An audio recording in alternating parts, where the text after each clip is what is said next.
Tim SAR bersama anggota TNI dan Polri terus berupaya mencari korban gempa di NTT.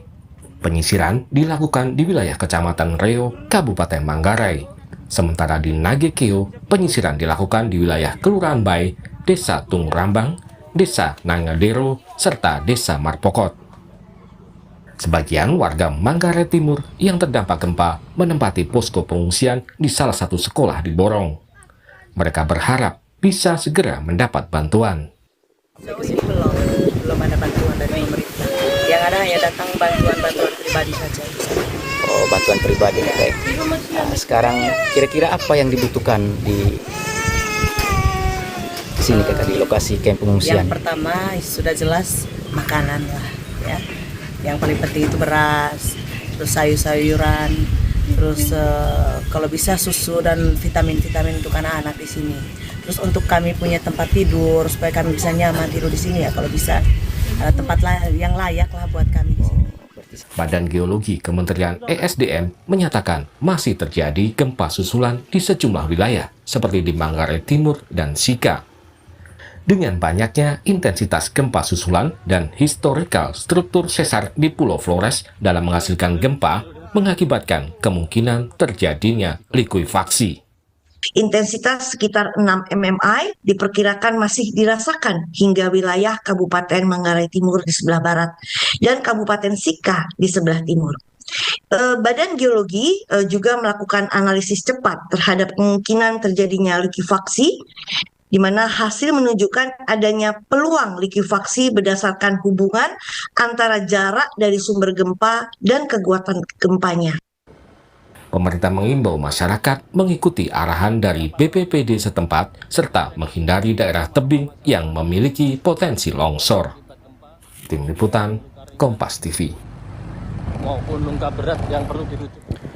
Saudara, Badan Geologi Kementerian SDM menyebut ada potensi likuifaksi akibat gempa bermagnitudo 7,7 di NTT.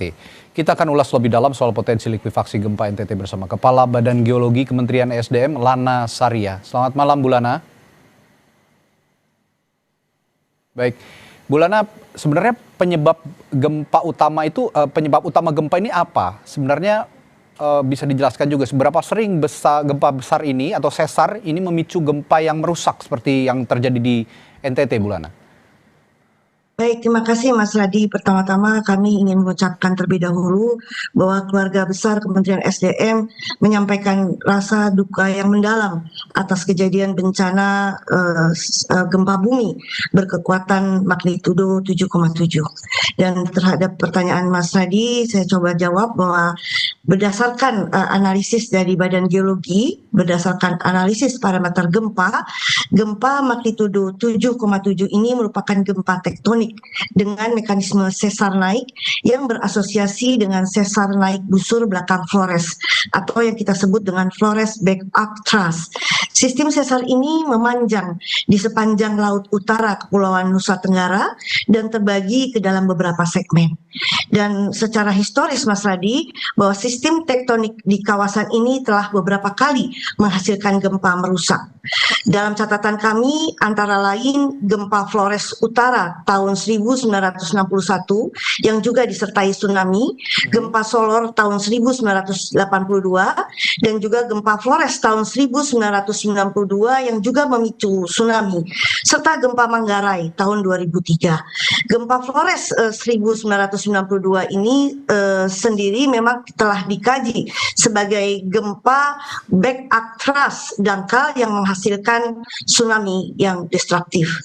Jadi sesar ini merupakan sumber gempa aktif yang memang mempunyai sejarah menghasilkan gempa merusak. Tetapi kita tidak dapat mengatakan bahwa gempa besar terjadi secara periodik sekian atau setiap tahunnya. Gempa bumi tidak mempunyai siklus waktu yang sederhana dan pasti begitu ya. Karena itu yang menjadi perhatian kita adalah mengenali sumber bahayanya dan meningkatkan mitigasi serta kesiapsiagaan masyarakat di sepanjang wilayah yang berpotensi terdampak. Demikian Mas Radi. Baik, Bu Lana, Badan Geologi juga menyebutkan bahwa gempa di NTT ini berpotensi juga memunculkan likuifaksi. Sebenarnya soal potensi likuifaksi ini apa dasarnya? Apa yang menjadi dasar pernyataan indikasi likuifaksi? Apakah hanya laporan sand boil seperti yang terjadi di Palu sebelumnya, misalnya beberapa tahun lalu ada semburan air berpasir atau lumpur, atau sudah ada data visual atau pengukuran awal lain, Bulana? Baik, Mas Radi. Jadi berdasarkan analisis cepat yang kami miliki saat ini, potensi likuifaksi yang paling perlu mendapat perhatian berada di Kabupaten Nagekeo, Nagekeo. khususnya pada Nagekeo, Ya. khususnya pada wilayah dataran aluvium. Jadi semakin dekat suatu wilayah dengan sumber gempa dan apabila kondisi tanahnya juga berupa endapan lepas serta jenuh air, maka potensi terjadi likuifaksi akan semakin besar. Salah satu lokasi yang saat ini menjadi perhatian adalah Waikokak Mbai, Ya. karena terdapat laporan keluarnya air dari tanah setelah gempa. Secara awal, fenomena tersebut diperkirakan sebagai indikasi sand boil atau semburan air yang membawa pasir dan lumpur. Namun ini masih merupakan indikasi, Mas Adi, merupakan indikasi awal dan perlu dikonfirmasi melalui pemeriksaan lapangan. Jadi untuk saat ini kami belum menyatakan seluruh Nagakeo atau wilayah NTT memiliki tingkat potensi yang sama. Begitu. Fokus Oke. awal kami adalah dataran aluvium, terutama lokasi yang menunjukkan gejala di permukaan serta semburan pasir atau air, serta retakan dan juga penurunan tanah. Jadi secara umum Badan Geologi juga menggunakan kondisi geologi dan kerentanan tanah sebagai dasar dalam pemetaan potensi likuifaksi. Jadi kami sedang melakukan verifikasi lapangan, Mas Oke. Radi, untuk memetakan Ya. sebaran, luasan, dan tingkat dampaknya secara lebih pasti. Demikian, Oke. Mas Radi. Iya, secara umum kan sebenarnya fenomena alam ini sulit untuk dilawan ataupun diantisipasi sebenarnya. Tapi adakah hal-hal yang mesti diwaspadai juga agar supaya juga otoritas ataupun yang memiliki kewenangan untuk memitigasi bencana likuifaksi ini bisa mengarahkan masyarakat atau warga bisa berpindah ke tempat yang lebih aman kira-kira, dan seberapa luas wilayah Waikokak Mbai ini yang Anda sebutkan tadi juga memunculkan air tadi yang memunculkan atau menunjukkan adanya tanda-tanda likuifaksi. Saya akan tanyakan hal itu nanti kepada Bu Lana dari Badan Geologi, tapi setelah jeda ya Bu, di Sapa Indonesia Malam. Tetaplah bersama kami.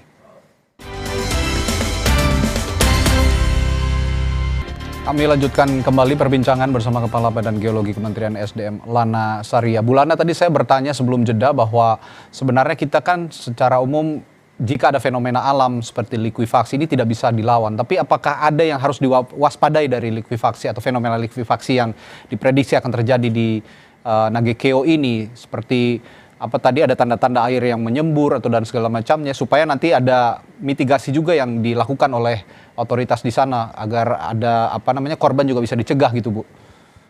Baik, makasih Mas Radi. Jadi untuk mengantisipasi kami menghimbau pertama pemerintah daerah, BPPD dan stakeholder ini terkait juga perlu mengidentifikasi dan membatasi sementara aktivitas pada lokasi yang menunjukkan indikasi likuifaksi, terutama apabila ditemukan semburan air atau pasir, retakan tanah dan juga penurunan permukaan tanah maupun juga kerusakan pada pondasi bangunan. Berdasarkan analisis kami atau analisis awal begitu, perhatian kami terutama diarahkan pada dataran aluvium di Nagakeo dulu, termasuk indikasi yang ditemukan di Waikokak Mbai. Jadi kemudian juga kami akan melakukan assessment terhadap bangunan dan infrastruktur di lokasi terdampak sebelum digunakan kembali. Ini penting karena likuifaksi dapat mempengaruhi daya dukung tanah dan pondasi. Berdasarkan analisis sementara, indikasi likuifaksi pada kejadian ini diperkirakan memberikan dampak terhadap tanah fondasi pada tingkat relatif rendah hingga sedang dan tidak menunjukkan karakter seperti likuifaksi tipe Palu. Namun hal tersebut tetap harus dikonfirmasi melalui pemeriksaan lapangan. Oleh karenanya kami menghimbau agar masyarakat perlu mendapatkan informasi yang jelas mengenai area yang aman dan yang masih perlu dihindari. Karena itu koordinasi antara pemerintah daerah, BPPD, BNPB, Badan Geologi dan instansi teknis lainnya menjadi penting agar keputusan terhadap penggunaan kembali bangunan maupun kawasan didasarkan pada hasil assessment. Demikian Mas Radi. Ya, dan yang berada di wilayah Waikokak Mbai ini perlu waspada begitu ya. Seperti tadi juga Ibu kan sudah mengatakan ada beberapa bangunan dan gedung-gedung yang juga diidentifikasi ataupun diinventarisasi untuk diwaspadai bisa terdampak likuifaksi, dan berarti ini dekat dengan permukiman begitu ya, Bu Lana ya? Betul, betul, Mas Radi. Baik. Jadi oleh karena untuk tidak terburu-buru kembali kepada rumah asalnya begitu, harus dilakukan pemeriksaan terlebih dahulu, dan informasi itu nanti akan kita koordinasikan dengan pemerintah daerah, BPWD dan BNPB. Baik, Bu Lana tadi sudah menyinggung sedikit perbedaan antara potensi likuifaksi yang akan kira-kira terjadi di NTT di Nagekeo dengan yang terjadi di Palu. Sebenarnya ada perbedaan, tapi kita butuh juga gambaran detail, Bu, seperti apa sebenarnya likuifaksi besar, perbedaannya likuifaksi besar yang terjadi di Palu menurut analisis awal Badan Geologi dengan yang berpotensi terjadi di Nagekeo ini, Bu.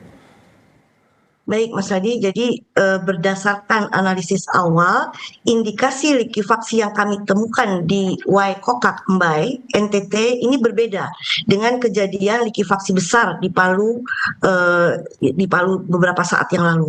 Di NTT ini indikasinya berupa sand boil, yaitu keluarnya air yang membawa pasir atau lumpur ke permukaan setelah gempa itu terjadi.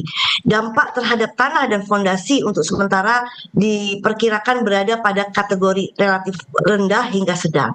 Sedangkan likuifaksi tipe Palu ini merupakan fenomena yang jauh lebih kompleks. Di Palu terjadi aliran massa tanah yang masif dan destruktif yang menyebabkan pergeseran tanah, bangunan, dan infrastruktur dalam skala besar.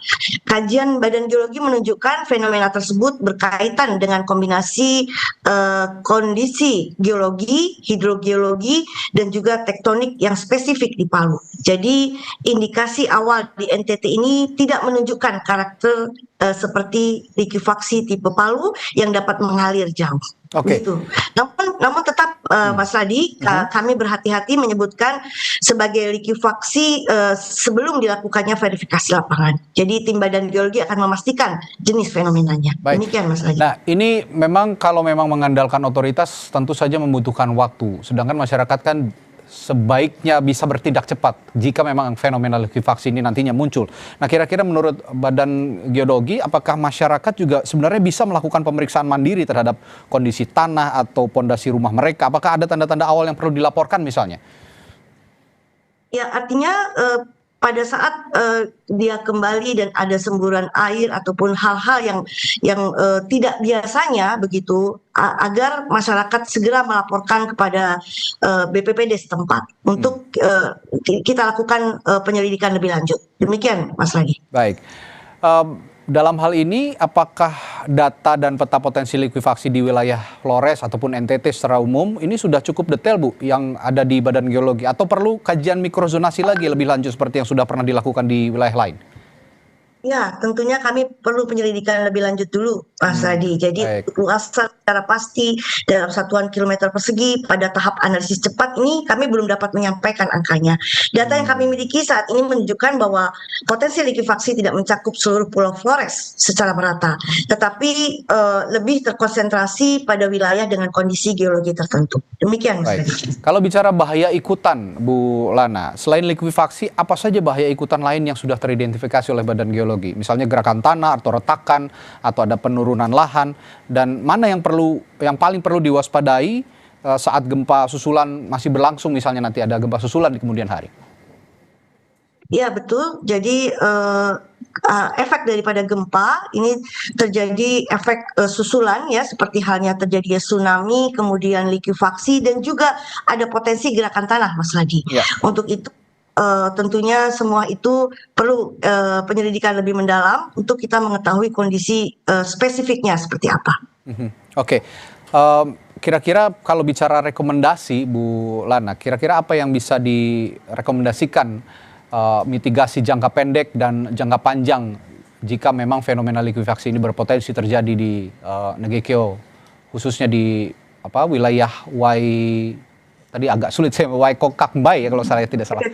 Ya, Waikokak. Apa rekomendasi yang bisa diberikan, Bu?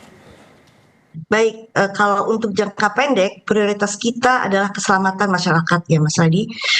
Kemudian warga tetap harus waspada terhadap gempa susulan dan mengikuti arahan dari BPBD dan juga pemerintah setempat, serta tidak mudah percaya pada informasi yang tidak dapat dipertanggungjawabkan.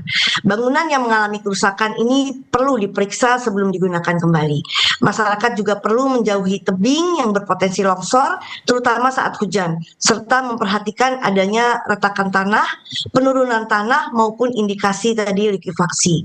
Badan Geologi juga akan melakukan penyelidikan tanggap darurat dan kaji cepat di lapangan. Ini penting untuk memverifikasi kondisi geologi termasuk indikasi likuifaksi, dan hasilnya tentunya akan menjadi dasar rekomendasi teknis kepada pemerintah daerah dan pemangku kebijakan.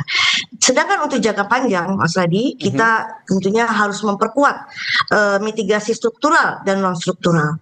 Pembangunan dan rekonstruksi di kawasan rawan harus tentunya menerapkan kaidah bangunan tahan gempa, dilengkapi jalur dan tempat evakuasi, serta juga memperhatikan kondisi geologi dan tingkat kerawanan wilayah. Untuk itu, Badan Geologi juga mendorong pemanfaatan peta kawasan peta kawasan rawan bencana sebagai dasar penataan ruang dan pembangunan.